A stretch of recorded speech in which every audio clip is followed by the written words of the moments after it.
Yeah, but he was sleeping. Hey everybody. Uh, yeah, I've had a lot of trouble making a video this week. I guess last week because we're on Monday right now. Um, yeah, I don't know. I guess I'm not used to making videos anymore. Basically, I had an idea where I was testing out some inks. I don't mind if I'm squinting and if my eyes go everywhere. I'm trying to focus to look in the camera. I even add some a post-it with little arrows to it because of course I keep looking at myself in the camera. So yeah, I had this idea about showing you how I register my inks in my ink registry book, I guess. That video was like 35 minutes long for like 6 inks. So yeah, I dropped that. I tried to make also a little recap of that video and dropped that too because I wouldn't have watched it probably. You know, watching like 6 random inks. So maybe one day I'll make something with maybe 6 purple inks or brown inks or stuff like that, but not random inks. So anyway, I hope everyone's been good. Over here it's February, and usually it means more snow. And in fact, we did have a good storm. If you're following me on Instagram, you saw what we got. If you follow my shop, you can see that I've been making some little tags. Oh, there you go. Focus my camera. Some little traveler's notebook tag, I guess. I'll just get a few out. Yeah, been having some fun with that. Basically, they are made with canvas that I wax after it, and I put something on everywhere so it doesn't unravel because it's one layer of canvas, and it's for use like a little charm on your notebook. I actually really like this one. It's like my brand stamp everywhere. And that idea, and probably more the feel of it. Usually I've made a few journal covers like this one, which are, they are sewn like a normal, I guess, fabric cover. You sew them, like not upside down, but inside out, and then you pull it back normally, and it gives you, something like that with a little. Let me just show you a little seam and everything. But working like with this one layer and having some glue finish to I guess prevent the unraveling, and that it's actually tough. I don't have it here, but I've made a little book that I've quite beaten up, and stood the beating I was able to give it. So I've ended up making these little booklets. I made them in a few flavors, a few styles, I guess. If you write with fountain pens, it's okay paper. It writes. It's not as thin as Stalogy paper, but it writes similarly in it. So yeah, go to check those out on the shop. The link is gonna be somewhere on this video.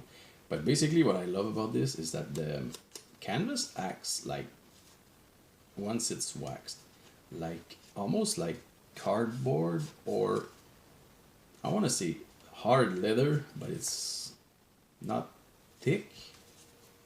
So this got me thinking into this, and now this is getting me thinking into something like this, bigger book covers, that instead of maybe using more traditional methods of sewing, I might actually try to sew them differently. And yeah, we'll see how that goes. Because I really like working with wax canvas. Yeah, it's actually a weird but fun material, I guess. Besides that, again, if you follow my Instagram, you might have seen that I found myself another typewriter. So yeah, oh, I used to have an old typewriter, um, and I actually made a few journals, mainly on the typewriter, and then I kind of like bound them, using a very modified Japanese technique with wood covers. And when I think it was last summer, I saw Adventure Denali play with hers. Um, I wanted one again because I couldn't find the old one I had, and honestly, I have absolutely no idea what I did with it. It might have not survived a purge we might have done, and ended up in a thrift store, which would surprise me. But I looked all over the house and I couldn't find it. So anyway, my wife's aunt had this one. It was baby blue, like all the brothers I find here, and all like it's the only kind of typewriter I can find over here. It's brother typewriters. The first one I had it was a charger like this one, but not the same model. From what I saw on the internet, this is actually a pretty early model from the 60s. This one I got a few days ago. It's more in the 70s because it's got a few more features than this one. This one wasn't too dirty, but it has been used a lot, and like everything over here, it probably slept in a outdoor garage for a few years. So it was dusty, had some rust spots. So I didn't do like a full restoring job. I just basically took all the metal, painted it army green, and I cleaned everything by hand. This one I had a few ideas as for finishes, but it's winter, so I can't really like paint with spray cans or anything inside the house. So it might just stay baby blue for a little while, and it might grow on me, because let me just show you. It has some rust, and little rust that started coming through the paint.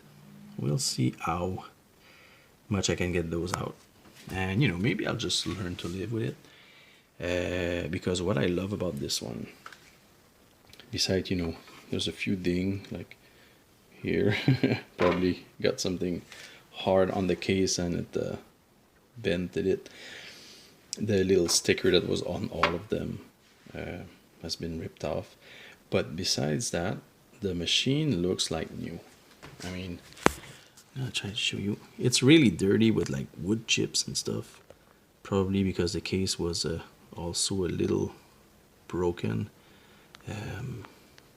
but look at those parts. Let me just focus with the camera. There you go. Like these parts looks brand new. It's hard to focus with the camera. There you go. The black paint hasn't been lifted off or anything. So yeah, beside little, I guess, rust from just being in a humid environment, this one looks almost brand new. And it types, I have to say it types better than this one. These actually are not like super smooth typewriters that you can type like this. These fingers don't type on the page when you just can't get enough force, it seems, or I can't anyway. So basically I type with 2 or 3 fingers usually, but they are built like tanks. Like even this one, I didn't do any adjustment to it, even though it had been used a lot. Still writes like a charm. So yeah, these are great little machines. And you know, I paid this one $15 and that one $10. So yeah, pretty worth a little cleaning, I think. Especially, you know, I guess if I had the money and most of all could justify paying, some of these are actually selling quite pricey nowadays, like $600,000-700,000 for, you know, I guess pricier models, because these were cheap even when they were new. I just don't use them enough to justify paying that amount for it. But yeah, $10 is a way all right for me. I'll probably buy more of them if I find any, and you know, just add them to the collection, because that's where they're gonna sit. So anyway, that's my babbling on about typewriters. Let's finish this on buddy. Hey buddy. Oh buddy. Beep. All right, see you guys, and I hope you have a great week.